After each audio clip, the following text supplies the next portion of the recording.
Welcome back to the Buffalo Reformed Podcast. In this episode, I would like to discuss a somewhat controversial topic.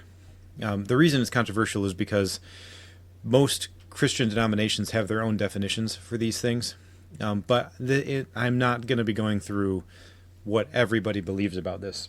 The purpose of this talk is simply to bring up the problem of institutional drift, institutional corruption, and the way that I think it can be addressed, and the way that I think the denomination that I am in, the CREC, is seeking to address it.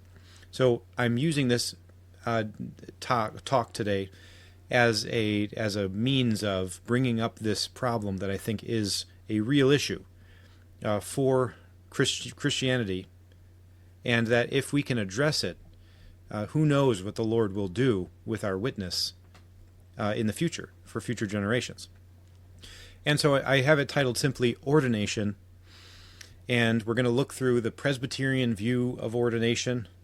We're going to then discuss institutional purity and the problem of credentialism.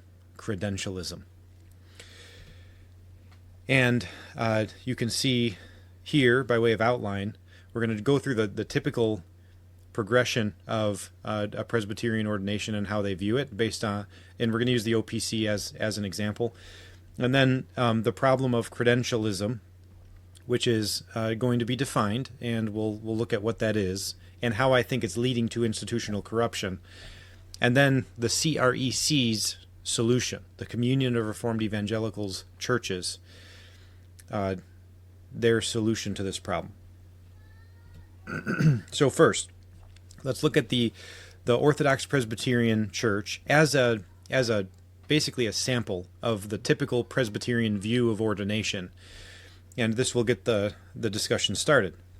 So this comes directly from the Book of Church Order, which was done in 2020, and I like to point out this is a very true statement that they have in the preface. As Presbyterians have put this in the past, a book that rightly orders the church is not necessary for the being of the church, since there are true churches that do not follow these rules and procedures, but is necessary for the well-being of the church. End quote. And I've heard other people say that the government of the church is not what makes the church, but it is for the good of the church. So the government of the church is not the essence of the church, but it exists for the good of the church, for the well-being of the church. And what that means is that there are multiple ways that this could be done and still be pleasing to the Lord. It's just a matter of trying to maintain good order in the Church of God. But I think that the way that it has come to be in modern Presbyterianism is lending itself towards institutional drift. And because of that, I think that we're losing our credible witness in the public square. But this is how it's supposed to happen in the Presbyterian Church. And we're using, again, the Orthodox Presbyterian Church as our case study.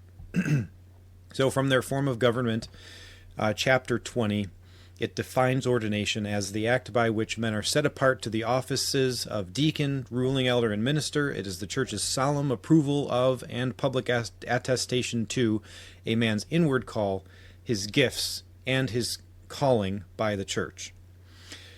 And then it says that the church shall invest him with the office only when satisfied as to his gifts, and only in response to a call to do work appropriate to that office. The ordaining body, before investing a man with office, shall provide or assure itself he has received such training and testing of gifts as may be necessary for the proper performance of the duties required by the office. Okay, that's a lot of verbiage, but we'll just break it down. Ordination is the setting apart of a man for the offices of deacon, ruling elder, and minister. So they're saying that these are the offices of the church. And ordination is the process by which we have selected men and put them into those offices. And it's a public thing. It's the church's public approval of this person, and they're attesting that this person has not only the inward call to ministry, but he has the gifts that are necessary for it, and the church is actually calling him into this office. So all those things are present. And what the next statement is saying is that they should only be doing this process with men that they have assured themselves have actually satisfied those things. They must have the gifts, and they must have a legitimate call from a body before the church is actually putting someone into that office. And then the other thing I want to point out, because this is, I think, one of the points of contention that I'll be bringing up later, notice in the last statement there that it says that the ordaining body, whether that be the presbytery or the local church session of elders, before they invest this man with office, shall provide such training and testing of gifts as may be necessary for the proper performance of the duties required by the office. This isn't so much the norm these days. It's more so the or assure itself that he has received. That is the typical procedure. Rather than the presbytery providing the services necessary to train someone or to give him the tools he will need to adequately operate as a minister, generally speaking, that is outsourced to a seminary.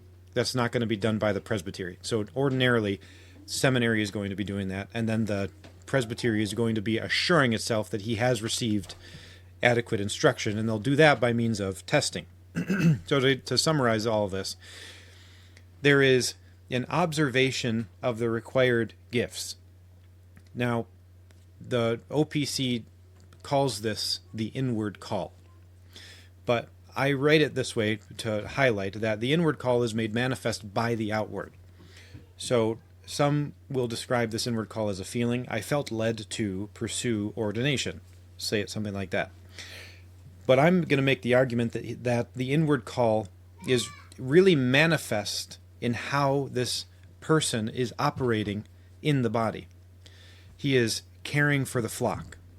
He sees a need and he seeks to address that need, even though by all human accounts, by external accounts, it's not his responsibility to do it.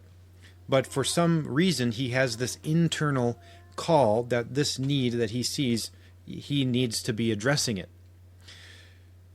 It's how he's operating in and among the body. I call that observation of the required gifts. That's the inward call. If a man has observable giftings that he's operating within the body, and he's doing that not out of compulsion by an external body, but because he is seeing a need and meeting that need, then this is what I think constitutes the inward call. And if we're talking about how you determine if a person has an inward call, then I think that this is best put as an observer looking at somebody who's claiming they have an inward call, rather than the person just saying, yes, I feel called to the ministry. What I'm saying is there should be some tangible evidence that this person has been called to the ministry, and that tangible evidence is typically how are they operating within a body already. But that is an important point. We'll talk a little bit more about it in a minute. But so we'll just say that this person has been exercising their gifts in and among the body. And so then that ordinarily leads to a congregation calling this person to formally exercise their giftings among the body. So they're observing that this person has these gifts, and they're exercising those gifts in and among the body. And then this results in a call to formally exercise those gifts in and among the body. This call must be approved by a presbytery, so then at that point the man would then go before the presbytery, and if he has had no training at this point, then the presbytery, it says according to the OPC Book of Church Order, must provide that training. But if he already has seminary training, if he already has the requisite knowledge, then the presbytery must test that knowledge. And then only after that process has been gone through is when there's a formal recognition that this man has been, that he can be ordained and installed into that local congregation for service. It goes on to say in the Book of Church Order, ordination shall be performed by the body which examines the candidate. In the case of deacons and ruling elders, it shall be by the session. In the case of ministers, ordination shall be by the presbytery. So I just want to take note of this. The local session ordains the local offices, and from the OPC perspective, that would be a ruling elder and deacon. Those are local offices. So the presbytery doesn't really have any involvement in that ordinarily. But the presbytery is the ordaining body of the ministers. So the collection of elders, ministers and ruling elders, in a region, in the OPC polity, and this is, again, a case example for how Presbyterians typically do this. The collection of elders in a particular region, so there's the Presbytery of New York and New England in the OPC, that the collection of ministers is called a presbytery. So the ministers and the elders in that region are the presbytery. And in Presbyterian polity, that presbytery is considered a regional church. It's considered a regional church. And it is that church that has been given the sacraments from Presbyterian polity, in Presbyterian polity, from that perspective. So think about that for a minute. If a church does not have a minister, so somebody who is a member of that regional body, then they cannot, from the OPC perspective, celebrate the sacraments. Okay? So there must be someone from the regional church who comes and administers those sacraments to the congregation. Okay? So what that means practically is that the sacraments from the Presbyterian view, they are held by the regional church, the presbytery. The presbytery is the one who has the sacraments, and then they are dispensing them to the congregations that they have been entrusted with. This is how they're thinking about it. Local church cannot celebrate the sacraments without a representative from the regional church who is administering them. And I'm highlighting this for a reason. The minister's membership is not held in the local body. The minister's membership is held in the regional body, in the presbytery. And that regional body is the one that holds the sacraments. And that regional body, that regional church, is the body that ordains the minister from the typical Presbyterian perspective. Okay, so for ruling elders, for deacons, the local congregation ordains them. But ruling elders from this perspective do not administer the sacraments, and they don't preach. Only the ministers do that. And the ministers are members of the regional church, the presbytery, and so it's only the regional church who holds the sacraments and then dispenses them to the local congregation. This is high Presbyterianism. That's how it functions. So now that's how it would typically happen that's how it's on paper written for the Orthodox Presbyterian Church. You have somebody who has these giftings. If you just go back a slide, they have these giftings. The church calls this person who has been demonstrating their giftings, and then that person then goes before the presbytery, and then at that point it depends on if they have the training or not. If they don't, the training should be provided. If they do, then they would be tested, and then if they pass the testing, then they would be ordained and installed. Okay, so we saw how this happens on paper in the OPC, how it's laid out in the Book of Church Order, but this is now the modern pathway to ordination. This is how it happens a lot of times. Not always, okay? There is, I'm not going to deny that these Presbyterian denominations, they still do have a means by which somebody desiring ordination in their denomination is going to be serving a local congregation before they are officially installed as a minister within that congregation. There is a pathway for that, and many men do follow that. But I'm arguing against this particular pathway, which happens quite a bit, and I think is leading towards institutional drift. So this is how it could happen potentially in modern Presbyterianism. So rather than there being a compulsion to care for the flock, so rather than this person seeing needs and then meeting those needs, there's rather a desire to pursue a particular identity and career. So this person's then saying, I want to be a pastor. I want to have that credential. I want to have that title. I want to have that authority, whatever it is. In the same way that somebody would say, I want to be a medical doctor. I want to study medicine. I want to diagnose patients. I want to be able to make care decisions for people. In the same manner that somebody would desire that, this person is desiring this particular career. So what is often the thought process is, in order to do that, in order to become a pastor, to obtain this career field, I have to pursue a particular credential. So I have to go to seminary. So that's what happens. They then leave their local congregation and go to a seminary. And I'm not arguing against the use of seminaries. I think they are good and necessary. We need them in order to establish theological depth and preparedness for the ministry. I'm not against seminaries at all. I'm just going through how this happens a lot of times. So he goes to seminary. He obtains the testing of his knowledge and his gifts. Okay, but the gifts that are being tested there are not the same gifts of service that we were describing earlier, that are observed within a congregation.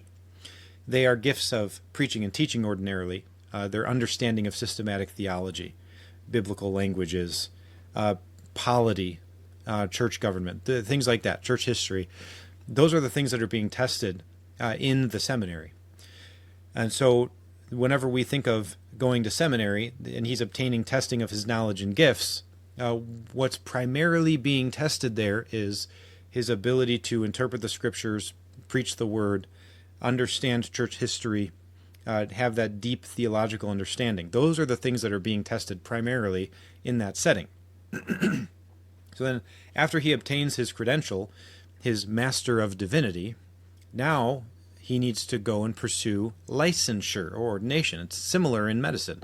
Once you go to med school, then you need to go sit before the boards, you need to go through residency, all of those things, right? And this is how we are treating the pastorate in this way, frame of thinking.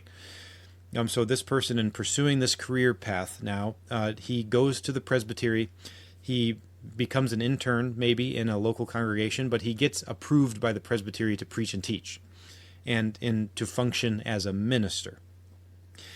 And over the course of time, however long it takes, depends on the person and the situation, this man receives a call from a congregation. And it could be the congregation he is interning in, or it could be a different congregation that has a need of a minister. He then goes and preaches at that church and fills out their application, gives an account of himself to the church. He basically preaches a couple of times, and then they call him in to meet with the session and the congregation. And then if they say, yes, we want to see this guy as our minister, then they will extend a call to him. And they'll say, we want you to come and be our pastor. At that point, he then goes before the presbytery in which that church resides. Okay, so if it was like in New York, it would be in the Presbytery of New York and New England in the OPC. Then that presbytery would look over the call, which is like, this is how much we're going to pay him, this is how we're going to take care of the minister. And then they would examine the man and make sure that he has the requisite giftings. And again, in this context, we're not necessarily talking about temperament and character. We're talking primarily about theological understanding, confessional adherence, and ability to interpret the scriptures and proclaim the word of God. Those are the things that are being valued. Are those bad things? Not at all. They're all very good things.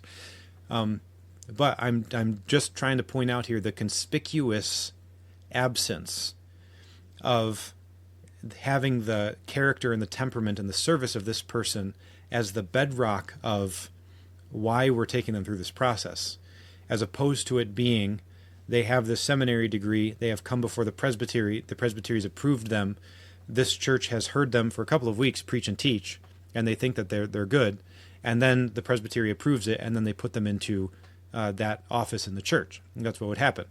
The presbytery would ordain him, and then he'd be installed by that presbytery into that church to be the minister. So the fear I have is that when the OPC Book of Church Order says that they're satisfied as to his gifts, I fear that what is actually being said there is that they are satisfied as to his ability to preach and teach. And when his preaching and teaching ability are viewed as desirous by a church, and particularly a church that the man has no meaningful pastoral relationship with, that's when he's formally ordained and installed in that body by the presbytery. It's not because he has a record of service, self-sacrificial service to this body. It's because his preaching and teaching are deemed agreeable to that body. And then the church is trusting the fact that that presbytery has really thoroughly vetted this person in terms of his character and temperament. And the presbytery, in turn, is relying upon the seminary, that the seminary has really vetted this person in terms of their temperament and character and knowledge. And the seminary is entrusting that on the original local congregation in which that person originally started. So that is a whole chain of events that ultimately leads to this man being installed in a local congregation. So this is where I'm going to bring up credentialism. Merriam-Webster definition is an undue emphasis on credentials, such as college degrees, as prerequisites to employment.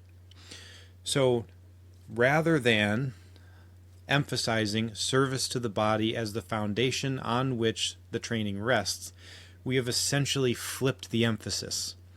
We now emphasize knowledge and rhetorical skill as the foundation on which the pastoral ministry rests.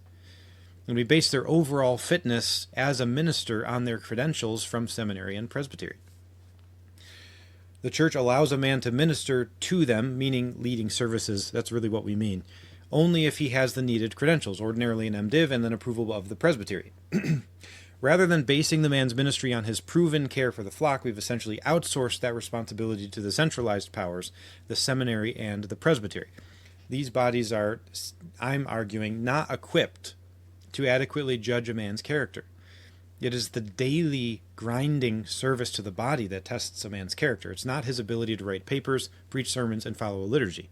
That's not what makes a man a pastor. By way of example here, before we start talking positively, I'm going to talk about what I'm calling the Frank Initiative. In the Chronicles of Narnia, the first book chronologically, The Magician's Nephew, there's in the story, the witch, Diggory and Polly accidentally bring the witch into our world.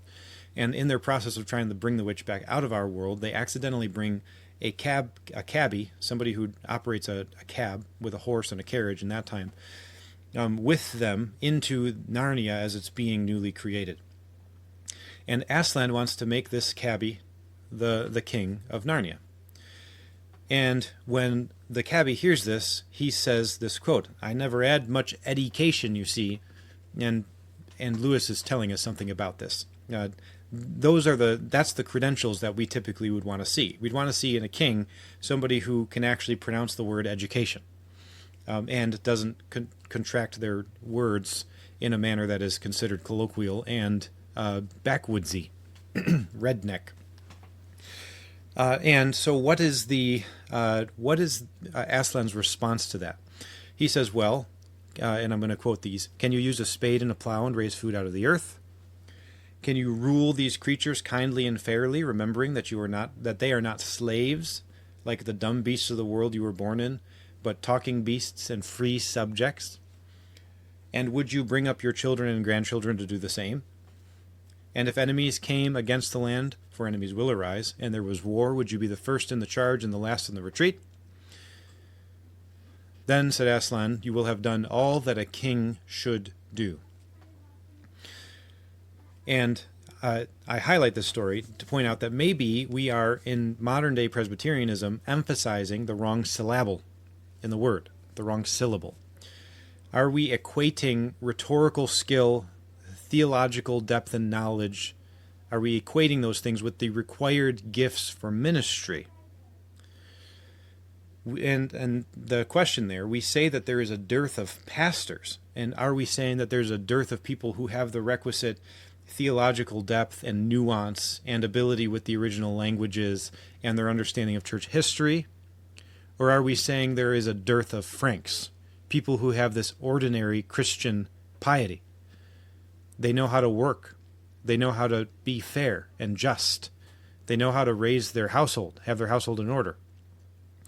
They care for the flock when it is oppressed by enemies, from within or even from without. And they will fight them courageously, saying what needs to be said. If somebody's operating like this, then they are operating like a king. Doesn't matter what kind of credentials they have, they are acting kingly. So, is there actually a dearth of Franks in our local churches? I'm going to argue no. I think we have Franks in our local churches. We just don't have our conception of what a minister is supposed to be. So we have a dearth of our conception of ministers. We don't have a dearth of Franks. And so to highlight this in a positive way, I'm going to point out what the CREC does in terms of ordination, because I think that they are addressing this very problem in how they do ordination. But I want you to take note of a couple of things. So first, let's go through what their process of ordination is very briefly. This comes from the governing documents of the Communion of Reformed Evangelical Churches, their Book of Procedures. It's Article 11. It says the first stage requires the local church to evaluate the man's character, family life, and gifts, making use of a variety of means, including adequate outside input from those who have known him and his family, as well as direct observation of his pastoral gifts and temperament. So right out of the gate, they're saying that the local church has the responsibility of ensuring that this person has the requisite giftings. That it would be really hard to do if you're basing it off of 2 weeks of a minister coming in to preach and teach and just meet everybody. It's very difficult to do. What this implies is that this person has been in that body for quite some time, serving, before the church is willing to say, yes, they have those gifts. Then it says, once that threshold has been cleared, the local church can move forward with asking the presbytery to examine the man regarding his biblical knowledge and doctrinal orthodoxy, which is their primary domain. So they're saying that the questions of whether this person has the temperament and character, those have to be answered at the local church level. The questions of his biblical knowledge and doctrinal orthodoxy, the presbytery exists to help with those things. A lot of local churches don't have the resources required to really adequately train a minister. And so the presbytery exists to help support the local church in their training of the minister. That's how the CREC has chosen to use the presbytery. The presbytery is not the one that is vetting their character or their temperament, although they do that. That's not the primary responsibility for that rests with the local congregation. And then the responsibility of the presbytery is to ensure this person is orthodox and that they have the required biblical knowledge. Okay, so when both the local church's positive evaluation of the man's character, family life, gifts, and temperament combined with the presbytery's positive evaluation of the man's knowledge and doctrinal soundness come together, only then should the man be ordained to the gospel ministry. And then they talk about what ordination is. The ordination of a pastor or minister is the act of conferring and confirming ministerial gifts. The laying on of hands imparts a spiritual gift for ministerial service. A minister ordained to serve God's flock must possess the necessary character and skills along with knowledge, understanding, and wisdom in the Scripture in order to adequately fulfill his calling. I just want to point out, too, the conferring of gifts is not in some mystical sense. They're not like granting him special powers. The way I think about this is it's the idea that the institutional weight can be added to the already established authority this man possesses as a gift from the Holy Spirit. So, in other words, the man's life of piety and his knowledge he has already give him authority in a sense. But when the institution confirms this and then declares it publicly, that should be a conferring of ministerial authority as backed by that institution. So it is a powerful combination of those things. This person has the giftings, they have true piety, and then they also have the requisite knowledge. They have real knowledge and wisdom. And then the instituted church is saying, yes, they have the required wisdom and knowledge. So, in summary, notice, it's an observation of the required gifts, followed by a call from the local congregation, and then either the testing or the training, depending on where the person falls, by the presbytery.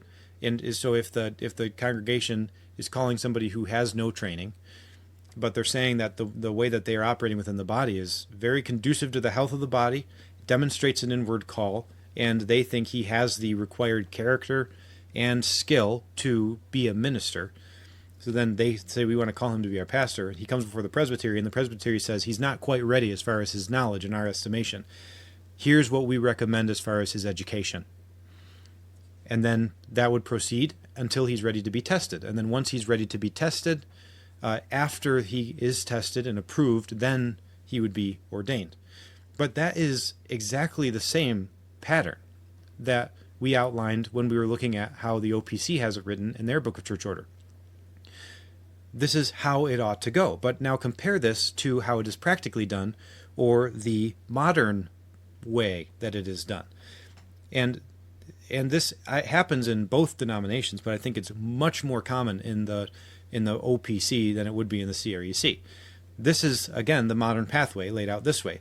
It's instead of the recognition of gifts, it's the pursuit of a credential. And then rather than this being refined, these giftings being refined by a seminary or by a presbytery, instead, there's what follows is an internship or preaching circuit, which is then allowing this person to hone the gifts of preaching and teaching, more so than of pastoral ministry, of real service to the body. Then comes the call, then the testing, then the ordination.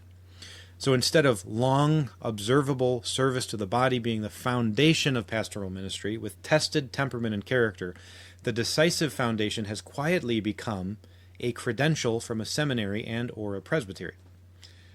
The man then exercises those gifts, mainly preaching and teaching, for a short season among a congregation, and if his sermons are agreeable, they call him. And only after the call does the presbytery formally examine and ordain him, at which point everyone begins to find out whether he actually has the character Scripture requires. So I'll say it succinctly this way. Rather than observing a man's service and character in the local body, then calling, training, and installing him, we now train and install men first, and only afterward discover whether they possess the character and proven service that should have been the starting point. And what does this result in? Potentially, it could result in men with knowledge, but no true piety. They don't actually have the character that's required. They don't have regard for Christ's bride. They don't have service to the body as being the foundation for their pastoral ministry. This can lead to political actors rather than ministers. Men who are interested in authority, in clout, in reputation, more than they're interested in service to Christ's body. It can lead to paid professionals who are just doing this because they're paid to do it, rather than pastors who are caring for the flock. This is, I'm arguing, the modern result. Rather than having Franks who are then refined because they already have proven their service to the body, we now have men who are pursuing a status rather than and that status that they then achieve is based upon their abilities of rhetoric and of knowledge rather than on proven service to the body.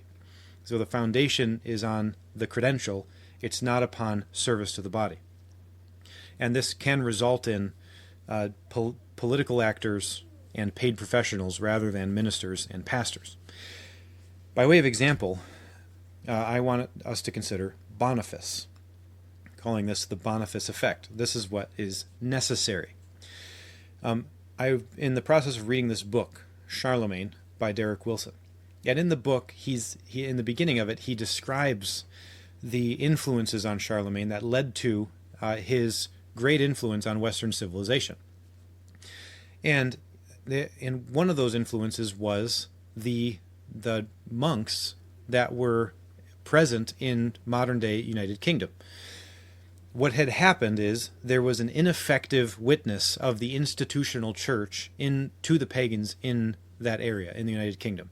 All these monasteries had been planted, but there was an ineffective witness because there was institutional corruption. There were monks that were sleeping with nuns. There were nuns committing abortions. Essentially, the inside of the monasteries was no different than the pagan villages that they were seeking to redeem. They were seeking to bring salvation to these people, bring the gospel to these people. And those people are looking at these institutions and saying, that's no different than what we already do. It's just more powerful. So why would we bow down to that God? Enter Boniface. Boniface went into these institutions and greatly purified them. He kicked out people who were not repenting and were engaging in sinful practices. He purified those institutions, and that activity led to great cultural influence, but particularly the zeal that they had for institutional purity, for true piety and true education, true knowledge, had a great effect on Charlemagne. Ineffective witness, if I'm going to say this succinctly, ineffective witness due to institutional corruption required institutional purification before there was anything like real cultural influence. Okay? So here's some quotes just to set the stage here. Institutionalism reigned. Top ecclesiastical jobs went to members of the Francia's elite families, so this is nepotism. Monasteries and bishoprics grew rich and indolent on the offerings of the nobility. We don't care about your spiritual health, we just care about how much you're giving to the church. The Frankish church lost its cutting edge as an agent for evangelism, education, and moral reform. Enter the Celtic missionaries. Okay.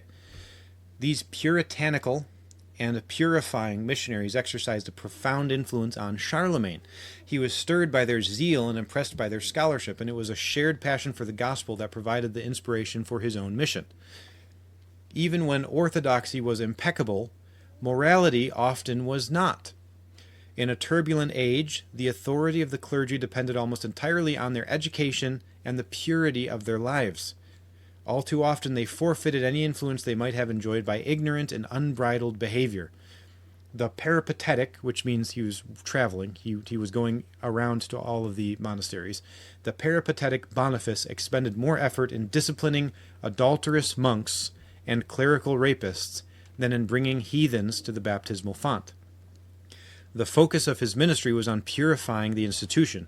It actually wasn't on bringing heathens into the church. And this is interesting because we really think of Boniface as being the guy who cut down the tree. He was uncompromising towards pagan false religion, towards spiritualism and idolatry. When really whenever we think of Boniface, we should be thinking of him as somebody who greatly purified the institutional church so that it could have a more effective witness in the public square. And so, in summary, the OPC and the CREC have the same on-paper values in terms of ordination.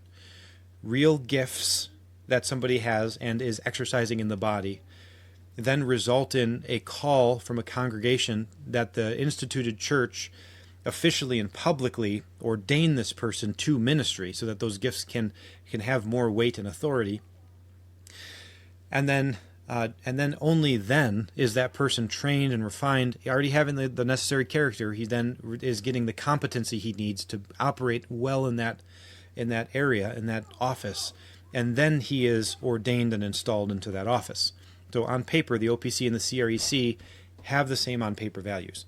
There is a real difference between the two. The OPC has the regional church as being the one that ordains the minister, and therefore the regional church is the one that's primarily entrusted with vetting the minister before they ordain them. That's not going to be primarily given to the local church in order to do that.